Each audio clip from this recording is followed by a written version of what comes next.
Davison. We know her for her attacks, yes. As of late, she's also been... Well, lahat ng impormasyon na talaga mangyayari sa paparating na laban ngayon ng Creamline versus PLDT sa semifinal sa AFC 2026 ay ating pag-uusapan. Makabawi nga ba ang Creamline dahil sa pagkatalo nila sa PLDT ng preliminaries? Valdez, ibabangko daw. Bakit kaya? Totoo ba ito? Gemma Galanza 100% na magaling na. Michelle Gumaba muna bago si Tots Carlos. Bakit kaya ito gagawin ng coaching staff? Sino kaya ang gagamiting main setter ng Creamline? Davison at KKD pinag-aaralan na ng CCS. Valdez treat daw sa PLDT players. Handa na daw pag-aralan ang laro ni Valdez, lalong-lalo pa ang mga drop ball nito. Sino mas magaling na libero? Arado, Atienza o sino kaya? Nierba ba? Yan ang ating lahat pag-uusapan. At syempre, anong oras ang laban nila ngayong araw, April 11, 2026? Saan ang venue at saan mapapanood? Kompleto recados ito dito lamang sa videong ito. Kaya tapusin nyo at huwag magpatumpik-tumpik pa. Kaya before that guys, please naman, huwag nyo kalimutan mag-like, comment, subscribe, and pa-hit the notification bell for more PVL UAAP volleyball updates dito sa Pilipinas. Maraming salamat sa support. Isang subscribe, like, and share. Masayang-masaya na ako. Thank you again and God bless. Road to 10k subscribers tayo. And pa-follow na rin sa ating Facebook page, Bekla TV. Maraming salamat again and God bless. And guys, I will na paron kayo ng ating mga product dyan sa baba dahil may discount pag ginamit yung aking link. Kahit anong product ay talagang pwede nyong bilhin kahit wala dyan sa ating items. Maraming salamat. Meron din tayo dyan sports bag, sports shoes, syempre Creamline Chocomucho t-shirts at iba pa. Maraming salamat again. Ngayon ay pag-uusapan natin at bigyan ng preview ang magiging laban sa semifinals nito ang Creamline versus PLDT. Maganap nga ang laban nila second game sa Mall of Asia Arena ang venue 6:30 PM ngayong April 11 at syempre mapapanood ito sa One Sports Plus. Kung kayo ay may cable, Pilipinas Live, meron din po sa Signal application. I-download nyo ang dalawang apps na iyan at mag-register. Pero minsan may free sila, i-check nyo na lamang. At meron din pong free talaga kung may internet ang inyong mga cellphone. I-search nyo lamang sa Google o browser nyo pbl.ph live. Ngunit may 5 to 10 minutes late lamang ito, ngunit malinaw at buo yung video. Kaya guys, syempre abangan nyo na ang laban ito dahil nakaka-excite na laban ang ating mapapanood. Kung ating natatandaan, tinalo nga ng PLDT in 3 straight sets ang Creamline Cool Smashers sa preliminary, kung saan talaga namang hindi daw nakapalag ang Creamline kahit kompleto recados ang kanilang players. Dahil dito, samot-saring bash na naman ang tanggap ng Creamline nung unang laban.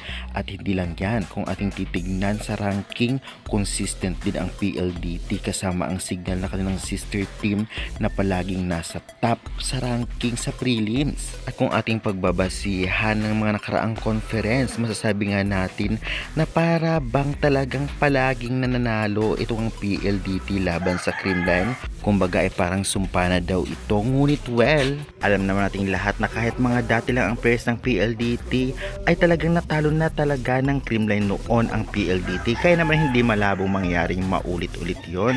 At nakapag Grand Slam na rin ang Creamline, kaya naman syempre masasabi nga natin na talagang kahit ilang beses natalo ng PLDT ang Creamline ng mga nakaraang conference at ng prelims ay kayang-kaya rin sila tapatan ng Creamline. Kaya tiyak magandang laban ang mapapanood natin sa semifinals. Well, sino-sino nga ba ang gagamitin both teams na first 6 para naman pang laban? Masasabi nga natin dito sa PLDT ay consistent, talagang gagamitin ang malalakas agad na players kagaya na lamang ni Davison, KKD na talagang malakas sa opensa at depensa. Samahan pa ng blockings nila na blockers na mga galing si Mika Reyes at ito ngang si Baron ay maaasahan talaga dahil sa pagiging veterans at matatangkad na blockers. Syempre no other than Libero, Kat Arado, magaling sa digging at receiving, at syempre ang kanilang setter na si Fajardo na talagang napakagaling na kayang tapatan kahit ito ngang si Giamor Guzman. Kaya naman sabi nga natin na talagang yan na ang gagamitin talaga dito nga sa PLDT High Speed Hitters na first 6.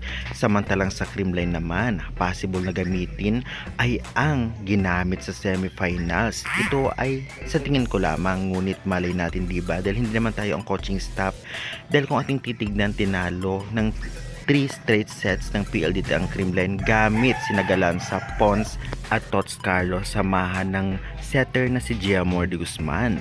Well, possible na gamitin ngayon itong ngang ginamit sa semis. Mukhang Valdez muna ang gagamitin at hindi si Gemma. Siyempre kasama sina Pons at Tots Carlos. At siyempre ang setter nila mukhang si Negrito ang gagamitin dahil minsan na din tinalo ng Creamline ang PLDT na gamit itong ang setter na si Cal Negrito. Well, alam naman natin lahat na aral ang laro ng every team o inaaral. Lalong-lalo pa na ngayon nakita ng PLDT at ng ibang team na pasok sa semis ang ginamit ng Creamline. Tiyak na hindi lamang isa o dalawa ang pag-aaralan nilang players na laro kundi halos lahat, especially ang drop ball ni Alyssa Valdez na talagang masasabi nga natin na kahit noon ay talagang maraming humahanga kay Valdez sa kanyang drop ball, back row at syempre opensa. Nakita din natin na parang bumabalik na ang galing nitong si Valdez kahit sa receiving at digging, kaya maaasahan siya. Kaya dapat andahaan ito ng PLDT dahil hindi natin mapagkakaila na ginalingan talaga ni Valdez na nakaraang laban sa Akari Chargers. Ganoon pa man, hindi natin hawak ang pag-isip o kaisipan ng coaching staff kung sino-sino nga ba ang gagawin nilang first six sa both teams. Pero for me, sino man ipasok ay very effective naman at magaling talaga. Dahil kung walang laro, possible na siyempre papalitan ng isa pang player na magaling. Ganyan lang yan, diba? At siyempre, tiyak ito ang magiging strategy ng CCS. Kaya kaabang-abang talaga. May Dij Rodriguez pa sila. Samantalang sa PLDT, talagang ang galing ng mga players nila. Consistent talaga yung first six nila. At kung walang laro naman, kitang-kita naman natin na ginagawa ang lahat ng coach nila para palitan din ng mga nasa bench players na mga galing at maaasahan. At yan na ang possible na maging mangyari sa kanilang laban ngayong April 11 sa semifinals. Makabawi kaya ang Creamline sa kanila o di naman kaya tuluyan na agad talagang tatapusin ng 3 straight sets again ng PLDT ang laban. At kung tayo naman ang magre-rate based sa kanilang pinakitang performance, anong team mananalo sa dalawang ito? For me lang ha, 50-50, 50% sa Creamline, 50% sa PLDT. Dahil sa nakita natin laro ng CCS ng nakaraan ay kaya ng tapatan ang PLDT kahit magaling ito sa lahat ng larangan, opensa, depensa at blockings. Kaya naman tiyak magandang laban ang ating matutunghayan. Kaya guys, sa tingin ninyo, alam naman natin yung PLDT first six nila ang gagamitin. Samantalang sa Creamline, sa tingin niyo guys, talagang Valdez muna para si Galanza ang gamitin o di naman kaya si Cal Negrito muna at hindi si Gia ang gamitin laban nga sa PLDT ng napakalakas na team? Sige nga, pa-comment nga yan, ipa-subscribe for more valuable updates. Kaya guys, syempre, please subscribe na. God bless!